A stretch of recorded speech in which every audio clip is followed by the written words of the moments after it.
Bon début de semaine. On vous souhaite la bienvenue à ericlato.com. Dans quelques instants, on parle des impacts de la COVID sur le Centre de crise et de prévention du suicide du Haut-Richelieu-Rouville. Mais d'abord, oui, mise à jour de la COVID pour le plan d'urgence à Saint-Jean-sur-Richelieu, mais on a dû gérer entre-temps un incendie gigantesque à l'ex-usine Pirelli.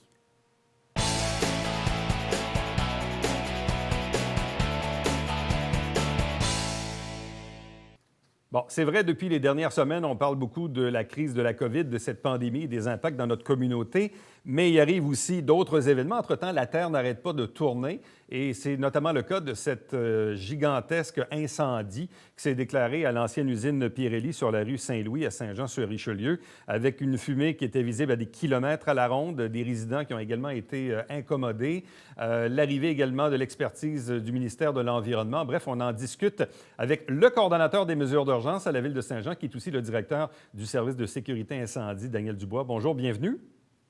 Bonjour Éric. Bon, c'était, disons, un incendie assez spectaculaire, premièrement, parce que c'était même visible à la limite même de Montréal. Vous avez fait appel également à plusieurs de vos collègues d'autres services de pompiers. Expliquez-nous d'abord dans les premières minutes, dans les premières heures de cet incendie, c'était quoi l'ampleur et quels sont les gestes que vous avez posés? On se rappelle, Éric, que l'appel est entré à 5 heures, vers 5h40, 5h43, là, au service d'incendie dimanche matin. Qui est tout près de la caserne 1 du quartier général. Dès que les premières unités sont arrivées sur place et le premier chef est arrivé sur place, il a tout de suite constaté que c'était un bâtiment industriel d'environ 500 pieds par 500 pieds qui brûlait à la grandeur du bâtiment. Donc, c'était déjà un panache de fumée excessivement important, très noir, très dense. Donc, immédiatement, là, en arrivant sur place, une alarme générale a été sonnée pour les pompiers de Saint-Jean. Et en plus, en cinquième alarme, donc en alarme générale de l'entraide de nos collègues de Chambly, de la Prairie, Saint-Philippe et Saint-Constant pour nous aider à combattre les flammes. Bon, quand on est dans un vieux parc industriel, vieux bâtiment, et probablement qu'à ce moment-là aussi, est-ce qu'on connaissait un peu la teneur du contenu qui brûlait à l'intérieur, au-delà du bâtiment lui-même? Oui, ce qu'on savait, c'est qu'à l'intérieur de ce bâtiment-là, il y avait énormément de rouleaux de tapis et des composantes des tapis. Donc, à la base, on savait qu'il y avait des matières qui pouvaient alimenter la combustion de l'incendie. Par contre, on n'avait pas le détail de chacune des matières ou chacun des produits impliqués. Mais à la lecture de la fumée, on savait très bien qu'il n'y avait pas simplement des résidus de bois, des résidus de structure qui brûlaient, mais il y avait des matières qui pouvaient faire de la fumée là, toxique pour l'environnement. Et immédiatement, c'est pour ça qu'immédiatement, après avoir appelé l'ensemble de l'entraide, le chef qui était au poste de commandement sur place, étant donné que le panache de fumée s'en allait vers l'hôpital, entre autres, a immédiatement appelé l'hôpital, les informer là, de mettre leurs procédures en place pour empêcher une contamination de l'air extérieur vers l'intérieur du bâtiment, ce qui a été fait très rapidement par les autorités de l'hôpital. Bon, parce qu'effectivement, le panache de fumée a changé de direction à quelques moments, mais disons, au départ, ça en allait vers l'hôpital, qui est quand même un bâtiment qui est en hauteur, qui était dans la ligne de cette colonne de fumée. Donc, rapidement, vous le dites, les autorités ont été avisées pour éviter les prises d'air là, dans le bâtiment. Absolument. Les actions ont été prises très rapidement, dès le début de la journée, et ça a empêché que la fumée incommode le personnel et les patients à l'intérieur.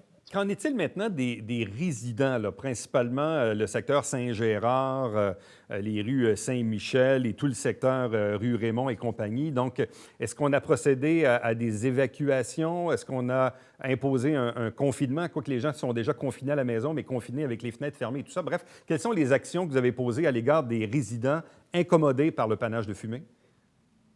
Bon, aussi, dès le départ, là, on a immédiatement contacté le ministère de l'Environnement pour qu'ils nous viennent en aide sur place avec leur laboratoire mobile, le laboratoire TAGA qu'on appelle, pour pouvoir prendre des échantillons d'air et pouvoir les analyser immédiatement sur place de concert avec la santé publique. Maintenant, bon, ça prend un certain temps avant qu'ils se déplacent pour ne pas prendre de chance, comme le panache s'en élève, on l'a dit, en direction de l'hôpital dès le départ. On a évacué par mesure préventive les rues de Dieppe, certaines résidences des rues de Dieppe et des rues Saint-Michel, juste pour être certain, on n'avait pas la teneur à ce moment-là du panache de fumée, de la composante du panache de fumée.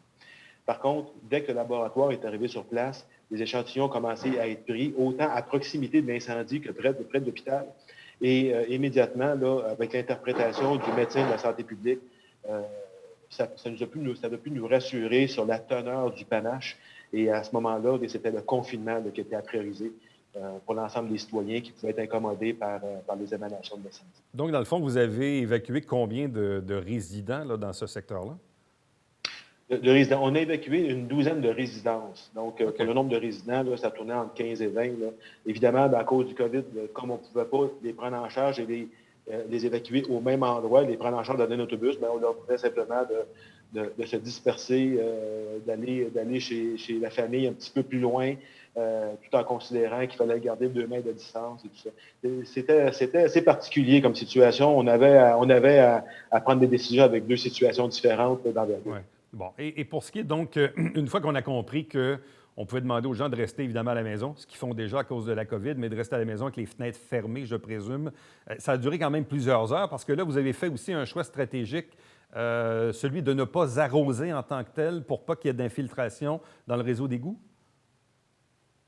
Absolument. Donc, immédiatement, là, on parle en avant-midi hier, là, on avait 2 choix. Et évidemment, sur une situation comme ça, on parle de balance des inconvénients. Donc, on a à prendre la décision pour rendre la situation la moins pire possible.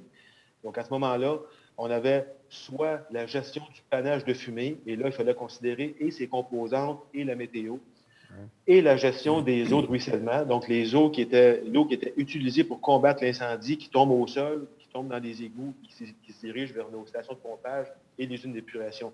Alors, entre les deux, dans la balance des inconvénients, lequel est le plus facile à gérer?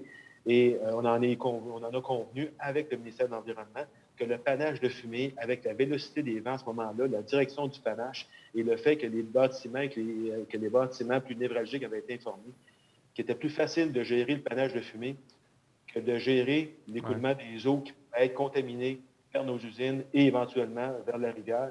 Donc, c'est le choix qu'on a fait hier, rapidement en début de combat.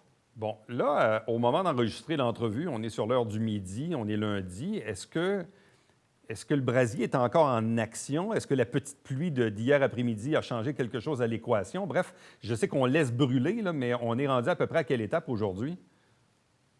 Bon, la pluie d'hier n'a pas eu beaucoup d'impact. En fait, ce qui a eu de l'impact au moment où la pluie a commencé à tomber, c'est la direction des vents qui a changé vers le sud-est. Ouais. Donc, à ce moment-là, bien, là, la direction de l'hôpital était plus problématique. Le vent se dirigeait plutôt vers le secteur Héberville et vers la rivière. Donc, on a réémis hier après-midi un avis de confinement aux citoyens tout en les rassurant sur les composantes de fumée, mais un avis de confinement pour dire restez à l'intérieur si ça vous incommode, restez à l'intérieur jusqu'à ce que le panache puisse se dissiper. Maintenant, pour le combat d'incendie proprement dit, donc le foyer d'incendie a duré jusqu'à vers 5 heures ce matin, donc Ah on ouais. parle de lundi matin. Il a même pris de la vigueur au courant de la nuit parce que la vélocité des vents a augmenté, ce qui a ravivé les flammes. Donc, il a fallu réinstaller plus d'unités sur place, rappeler même des collègues de l'entraide, Ah dont ouais. Chambly, Saint-Alexandre, pour venir rabattre cet incendie-là. Et on en est venu à bout là, vers 5 heures ce matin. Donc, depuis 5 heures, 5h30, lundi matin, on est à effectuer des opérations de déblai, ce qui veut dire qu'il n'y a plus de foyer d'incendie. OK. Proprement dit, ce qu'on fait, c'est qu'avec les pelles mécaniques, on tasse tranquillement les débris qui sont au sol et on attaque des petits foyers secondaires qui peuvent être cachés sous les débris pour être sûr OK. que quand on va partir de là, d'ici la fin de la journée, bien qu'il n'y a pas de chance que ça réallume. Mais est-ce qu'il reste encore quelque chose à brûler? En fait, ce qui brûle actuellement, c'est des débris et tous les amoncellements qui sont sous les Ouais. débris de tôle. Il peut y avoir encore des matières combustibles là, qui brûlent. La majorité du bâtiment impliqué, donc de l'entrepôt de 500 par 500, est par terre. Par contre, il y avait des bâtiments qui étaient attachés à cet entrepôt-là, qu'on a réussi à sauver, à Ah oui? préserver, dont les structures étaient encore debout, même certains qui sont encore utilisables aujourd'hui, lundi. OK. Donc, que des personnes ont réintégré. Et on peut être sûr que ça ne réallume pas pour éventuellement se propager là et qu'on soit obligé d'y retourner au courant de la journée ou demain. Bon, je présume que va s'enclencher évidemment une enquête inévitablement. Est-ce qu'on a un certain doute de ce qui a pu se passer, accident, criminel, bref, est-ce qu'on connaît un peu la nature même de l'incendie? À l'heure où on se parle, malheureusement, là, on n'a pas d'indice qui peut nous orienter vers une cause Ah ouais. probable. L'enquête a été transférée, considérant l'ampleur de l'intervention, le montant des pertes là, qui peut être chiffré à plusieurs milliers, sinon millions de dollars. On a transféré rapidement cette enquête-là à nos collègues du service de police qui vont débuter concrètement là, aujourd'hui, lundi, au courant de la journée, pour pouvoir établir éventuellement, on l'espère, la cause. Bon, comme je le disais en introduction, évidemment, vous êtes directeur du service sécurité incendie, mais aussi coordonnateur des mesures d'urgence. Bon, certains vont dire que ça va un peu ensemble. Il y avait évidemment l'épisode d'hier avec l'incendie et ce panache de fumée et l'impact sur les résidents. Mais on s'était parlé il y a quelques semaines aussi par rapport à la COVID. Donc, cette application du plan de mesures d'urgence à la ville de Saint-Jean-sur-Richelieu pour la COVID, il en est rendu où maintenant, aujourd'hui? Il faut se rappeler là, que dès le 13 mars, la ville de Saint-Jean avait mis en place son plan particulier d'intervention en cas de pandémie. Donc, les actions qui ont été prises rapidement par l'organisation municipale et la ville ont eu un effet bénéfique, ce qui fait que dans les dernières semaines, eh bien, ce qu'on a pu faire, c'est faire du contrôle pour être certain que toutes les mesures qui avaient été mises en place pour préserver les services aux citoyens étaient bien en fonction, que les citoyens avaient bien accès à leurs services et effectivement, ça fonctionne. Donc, ce que ça nous a permis de faire depuis la semaine dernière, c'est de mettre en place un comité, de créer un comité à part, qui est un comité de rétablissement qui prépare ce comité-là, le retour graduel à la normale dès qu'on va pouvoir le faire à l'ordre du gouvernement. Bien évidemment, si on prend par exemple que depuis déjà la semaine dernière, le gouvernement autorise l'aménagement paysager, par exemple, ça peut peut-être donner un indice que nos collègues des travaux publics peuvent tranquillement commencer à préparer le rétablissement des terrains de jeux, des parcs, etc., là, pour éventuellement redonner aux citoyens accès à ces emplacements. Bon, parce que d'un côté, oui, on a annulé les événements. La Ville également a communiqué cette information-là jusqu'au 31 août. Maintient par contre les camps de jour pour les enfants à ce moment-là, évidemment, à moins qu'il y ait changement. Il y a quand même une reprise de l'activité économique aujourd'hui avec la construction et tout ce qui vient alentour de la construction. Bref, on sent qu'on est dans un plan de déconfinement graduel qui visiblement va avoir un impact sur les opérations de la Ville. Entre autres, on le disait, l'ouverture des parcs. Il n'y a pas encore de date qui a été déterminée de ce côté-là? Pour l'instant, il n'y a pas de date qui a été déterminée. C'est certain que si on parlait, par exemple, des camps de jour, bien, on est toujours en préparation actuellement. Donc, l'équipe des loisirs, de mon collègue des loisirs, prépare tranquillement les publicités, prépare le recrutement. Bien évidemment, on attend toujours de savoir qu'est-ce que le gouvernement va nous dire. Il y a des représentations qui sont faites actuellement pour le gouvernement prendre position. Mais nous, on se prépare. Puis si jamais on a un go, bien, on va être capable d'instaurer graduellement les camps de jour si le gouvernement accepte et nous donne l'autorisation, bien évidemment. Même chose pour les ligues de baseball, de balle molle, de soccer, de football, toutes des activités en plein air qui peuvent peut-être toujours se faire, mais selon certaines contraintes. Donc, on est encore un peu dans le gris, là, ce que je comprends. Absolument. On est dans une grille. Ce qu'on fait, nous, c'est qu'on se prépare autant que faire se peut. On se prépare à pouvoir réagir le plus rapidement possible si, on l'espère, on a un goût du gouvernement pour, ou du moins une partie de l'été, et pouvoir remettre tout ça en place le plus rapidement possible pour nos citoyens. En terminant, pour ce qui est des travaux, parce qu'on sait que durant l'été, il y a souvent des travaux sur nos routes, les rues.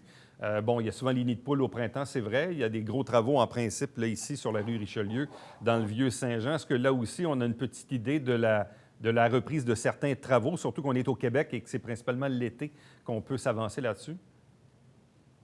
Bon, actuellement, depuis qu'on a instauré des moyens, des travaux publics, on fait la partition des équipes pour répondre au minimum exigé par le gouvernement. On fait les réparations pour les nids de poules qui sont les plus importants et qui peuvent être une notion de sécurité publique. Par contre, à mesure que le délestage est fait par le gouvernement, nos équipes de travaux publics se préparent actuellement à remodeler leur quotidien de travail, leur horaire de travail, pour pouvoir de plus en plus reprendre un rythme normal et pouvoir remettre tout en branle pour les travaux, les différents travaux de réparation avec nos sous-contractants aussi, le lignage des rues, tout ça. Ça reparte le plus rapidement possible sans que ce soit identifié comme des travaux de nécessité ou d'urgence. Donc, le gouvernement va pouvoir nous laisser travailler. Daniel Dubois, merci beaucoup. Merci à vous. Merci. Restez avec nous puisqu'au retour, on vous parle des impacts de cette crise ou des impacts à venir sur le Centre de crise et de prévention du suicide du Richelieu-Rouville.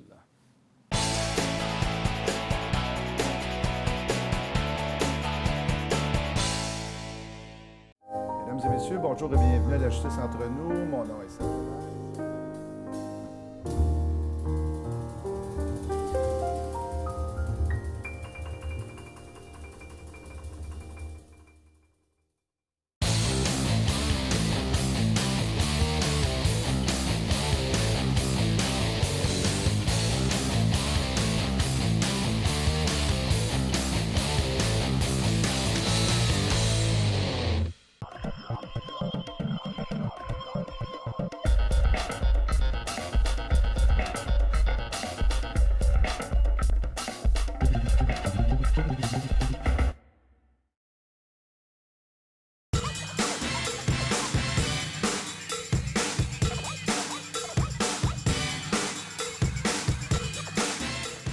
Dimanche, 9h30, Télébingo, on vous attend.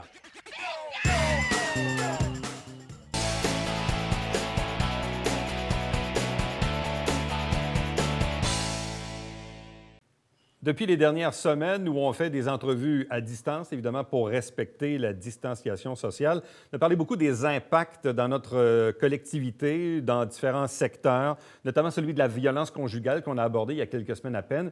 Mais il y a aussi la détresse humaine, évidemment la santé mentale et aussi parfois, dans certains cas, les idéations suicidaires. Bref, on fait le point de la question avec nos deux prochaines invités qui sont du Centre de crise et de prévention du suicide du Haut-Richelieu. D'abord, Myriam Lafont, qui en est la directrice générale. Bonjour. Bonjour. De même que Nancy Paquette, qui est formatrice et responsable des services à la communauté. Donc, bonjour et bienvenue. Bonjour. Bon, tout d'abord, peut-être un peu nous expliquer, dans les premières semaines de cette crise, de cette pandémie, quelles ont été, disons, vos appréhensions ou même à la limite la réaction de certains de vos appelants au centre de crise? Bien, au tout début, on a eu une baisse de nos demandes d'aide. Dans le fond, on a vraiment eu une baisse au niveau des appels téléphoniques. On a eu une baisse aussi au niveau des demandes d'hébergement. Donc, on dirait que la population était occupée à prendre soin d'elle et à répondre bien aux exigences du gouvernement. Donc, on a eu une légère baisse et je vous dirais qu'on a présentement, là, ça revient un petit peu à la normale, mais je vous dirais que au niveau de la détresse, c'est beaucoup en lien avec l'isolement social puis l'anxiété que ça génère. Mais on n'a pas une grosse hausse des demandes présentement. Est-ce que vous craignez, dans le fond, que ça se fasse un peu après? Parce qu'on le voyait dans le cas de la violence conjugale, quand on parlait avec les gens de la maison INA. À court terme, il n'y avait pas tant de changements, mais c'est plus ce qu'on appréhende plus tard, dans le fond. Donc, comme vous le dites, à court terme, les gens étaient occupés à s'occuper de soi. Mais après ça, évidemment, la routine reprend son train. Puis, évidemment, la situation personnelle ou économique des personnes ne vient pas aider, disons, la détresse humaine, là. Effectivement, là, nous, ce qu'on fait, c'est qu'on se prépare là, vraiment à avoir une certaine hausse des demandes. C'est sûr et certain qu'on se prépare à ça et en même temps, on ne sait pas comment les gens vont réagir à tout ça. Donc, nous, nos équipes sont prêtes à faire face à une hausse de la demande. On a mis les procédures en place, puis vraiment tout pour protéger notre équipe afin de répondre aux besoins quand le besoin va se faire sentir.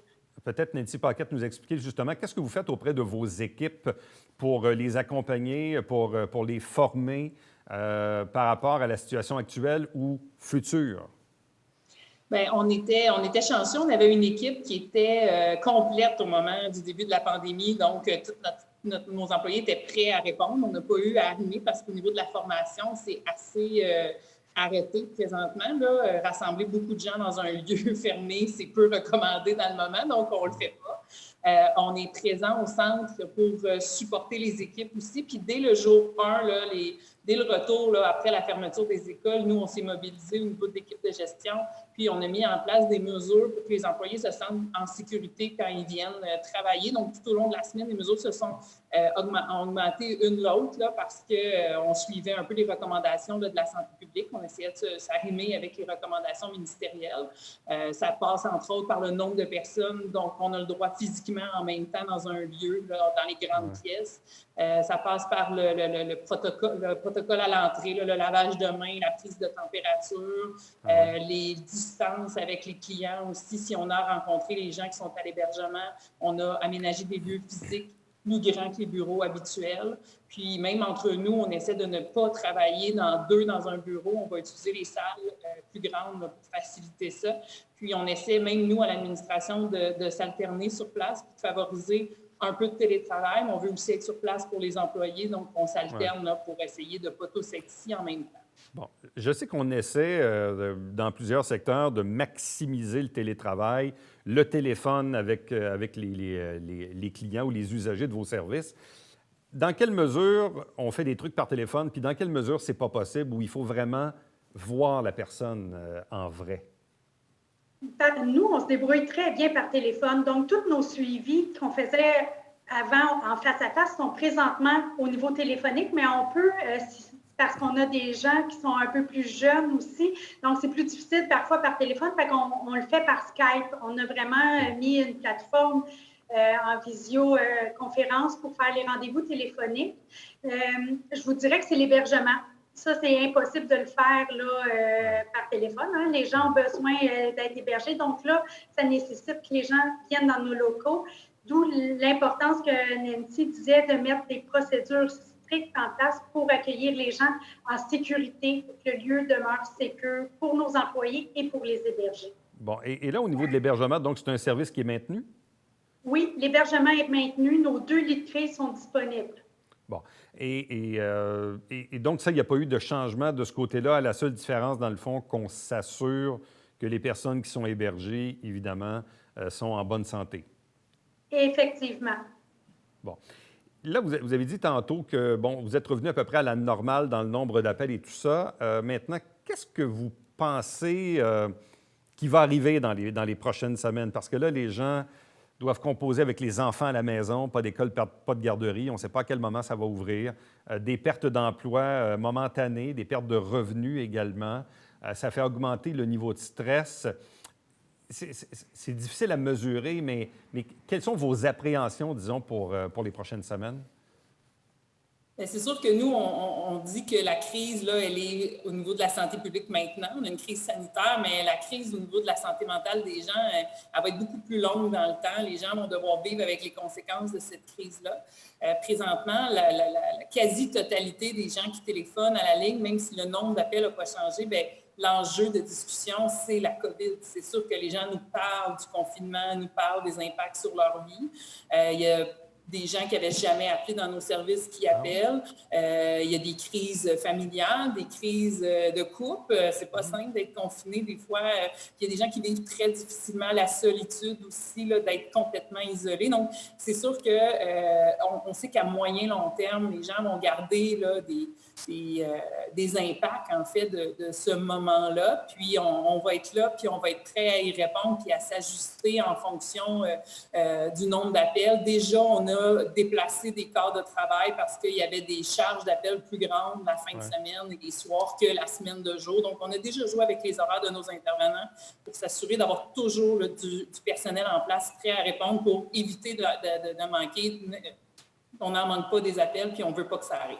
À chaque crise, évidemment, amène son lot de stress ou d'anxiété, que ce soit après le verglas, même après le 11 septembre 2001 ou après les inondations ici en 2011. Donc, il y a toujours des impacts qui arrivent plusieurs semaines, plusieurs mois après. Même dans certains cas, quelqu'un qui est moindrement anxieux va se dire, bon, va avoir peur de sortir, peur de mourir ou se dire à quoi bon vivre si la société de demain va ressembler à ce qu'on vit en ce moment. Bref, des fois, ça fait, disons, ça grossit, hein? Ça grossit un peu le phénomène. Qu'est-ce qu'on leur dit? Qu'est-ce qu'on fait pour rassurer ces gens-là? Bien, dans le fond, c'est comme toute situation, on va vraiment accueillir l'anxiété qui est là. C'est normal d'être anxieux, c'est normal de se poser des questions. On va vraiment valider les gens puis les normaliser dans les émotions qu'ils vont vivre, puis on va les accompagner dans ce cheminement-là sur une reprise un peu de pouvoir parce que présentement, on n'a pas beaucoup de pouvoir sur grand-chose, mais on a quand même encore un petit pouvoir sur ce qu'on peut faire pour se faire du bien, pour qu'est-ce qu'on peut faire pour se protéger ou aller un petit peu mieux. Donc, c'est sûr et certain qu'on va essayer d'amener les gens sur les petites portions de pouvoir qu'ils ont encore sur leur vie. Bon. Donc, la ligne 24/7, évidemment, est toujours en opération, 348-6300. Vous avez toujours votre site Internet également où les gens peuvent obtenir différents renseignements sur les services. Donc, c'est important de dire, évidemment, que les services sont maintenus, que vous êtes ouverts, que vous êtes là pour accompagner les gens et que ces personnes, évidemment, n'hésitent pas à utiliser vos services. Non, exactement. On est présent, on est là. Partout au Québec, en fait, les CPS sont en place, sont prêts pour prendre les centres de crise puis les centres de prévention suicide aussi, là, à travers le Québec, sont présents pour la population. Donc, il y a un éventail d'options en santé mentale. Bien, on en fait partie, nous aussi. Donc, il ne faut pas hésiter. Puis, effectivement, la réponse 24/7 bilingue, dans notre cas, donc, permet là, d'assurer une réponse là, pour la clientèle. Bon. Qu'est-ce que vous souhaitez là, pour les prochaines semaines et les prochains mois de votre côté, Mme Lafont? qu'on continue notre bon travail puis que les gens fassent appel à nous. Il ne faut pas attendre d'être vraiment en crise pour nous appeler, mais nous, on est là vraiment en amont. Si les gens peuvent nous appeler avant d'être en crise, c'est parfait, on va être là pour eux. Donc, on le rappelle, la ligne 247-450-348-6300 ou encore le site Internet dont l'adresse apparaît actuellement à l'écran. Myriam Lafond, Nancy Paquette, merci beaucoup. Bonne chance pour la suite. Merci beaucoup. Merci beaucoup. Restez avec nous puisqu'au retour, on vous présente le mot de la fin.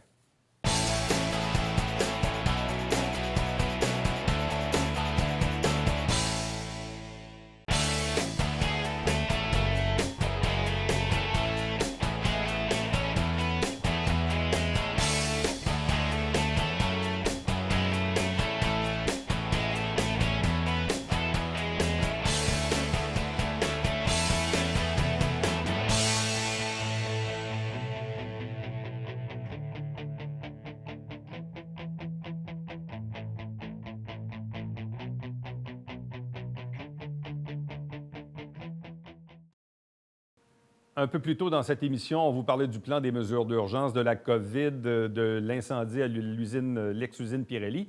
On n'a pas parlé des inondations parce qu'honnêtement, en ce moment, le pronostic est très, très, très encourageant. On est sous le seuil minimal et il n'y a pas vraiment d'inquiétude par rapport, en tout cas, au moins cette année, il ne semble pas qu'on va avoir d'inondations et tant mieux. Nous, on se fixe rendez-vous demain. Prochain rendez-vous, d'ericlateau.com. Bye-bye.